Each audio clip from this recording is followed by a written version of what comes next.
Hi, my name is Kimberly Borowski. I'm giving my persuasive speech.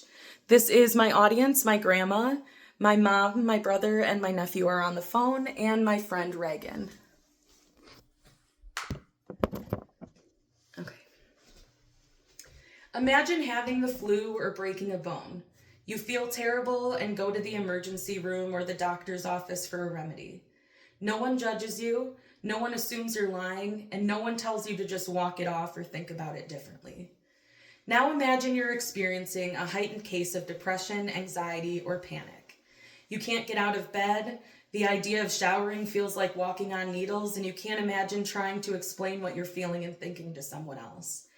That's the reality for millions of Americans.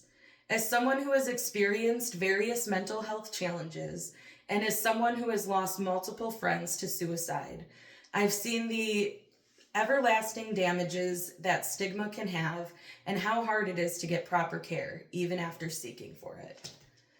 We have a responsibility to normalize mental health care and push for broader and easier access to services in the same way we do physical health. Stigma prevents people from seeking or continuing care. Many people still view mental illness as weakness, and according to NAMI, which is the National Alliance on Mental Illness, over half of U.S. adults with mental illness do not receive the treatment they need. Stigmas lead to silence, and silence can be fatal. Access to mental health care is limited and unequal. Mental health services are expensive and often not covered by our insurance companies. Rural areas and lower income areas have little to no access to therapists or psychiatrists or even AODA help. A 2022 article from Health Affairs reported that 60% of U.S. counties do not have a single psychiatrist or therapist available.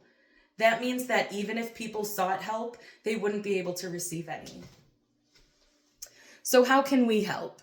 We can advocate, educate, and normalize.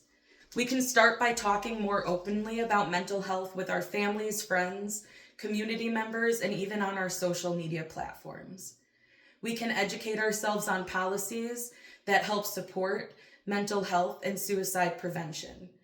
Doing this ensures expansion of funding for mental health services and suicide prevention in both our communities and our schools.